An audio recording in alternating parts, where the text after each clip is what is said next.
Alright, so I believe this is going to be the final lecture in our series of Matplotlib, and what a journey it's been.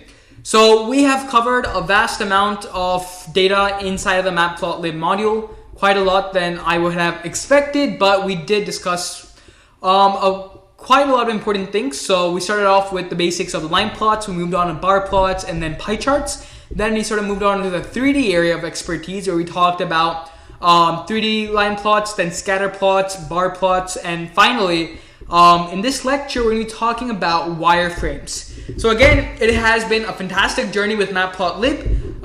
Let's go ahead and quickly finish off this last lecture, and then if you have any questions whatsoever, please definitely ask. Alright, so I'm going to delete all of this stuff, except for that subplot, and we're going to start from here. So what I want to do is I want to first get my X and Y coordinates. However, you're probably realizing that there must be an easier way to get my coordinates rather than having to input my data every single time.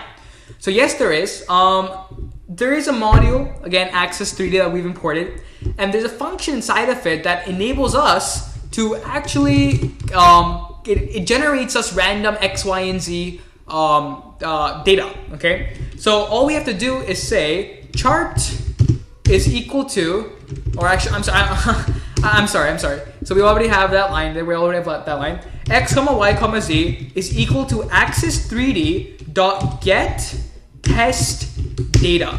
And trust me guys, this saves us a ton of time while creating this wireframe.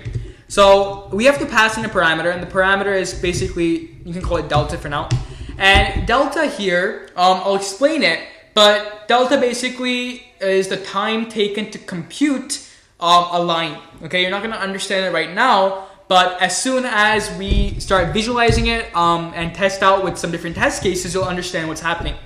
So as soon as we get the test data, there's not much to it now. All we have to do is say chart.plot and then wireframe X comma Y comma Z, and then there's two other variables that you probably should know: rstride equal to 10 and cstride equal to 10. So rstride and cstride basically are how many lines are computed, I guess you could say, or something along those lines. Again, I will be showing you visually, so just go ahead, save this in F5.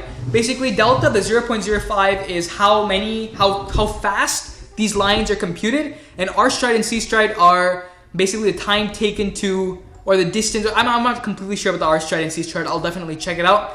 But as you can see, this is our wireframe. Okay. Right now, as you can see, we have these lines. These lines do look good, but what if we could make it better? Okay. So these lines look great. As you can see, every time we move it, it's getting generated and stuff. So try changing the delta over here, let's say to 1.05. Okay, save this F5, and you're gonna notice a vast difference in how our plot looks. It looks like a simple straight line. I mean, you can see the point where it is curving, but it's not at all fluid. It's not curvy. It's straight and pointy, which we don't like. So this immediately tells you what the delta does. It changes the time taken for the lines to be what would you say, the lines to be computed.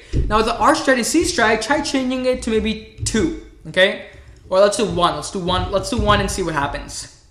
So by doing it to 1 and F5, and don't do this with a slow machine because it will definitely slow down your machine. Changing this, again, it's quite slow, but see how much more detailed it is, okay? The rstride and the cstride basically are the number of lines being generated per space. There is a better definition for it, but that's the best definition I know of right now. The smaller the rstride and the cstride, the more lines that are generated.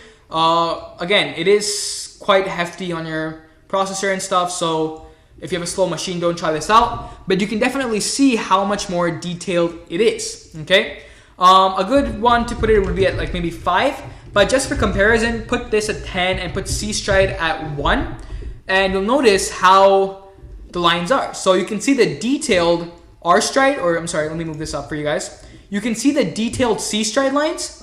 Those are the lines going to the, which way are they going? They're going to the right. but you can see how spread apart the C-stride lines are, and you can see those thick lines, right?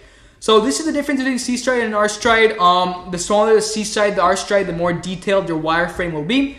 Again, this is the last lecture in our matplotlib tutorial, so please, if you have any questions whatsoever, definitely do ask. I hope you've had a lot of fun learning about matplotlib. I know I have. It's been quite a journey, actually.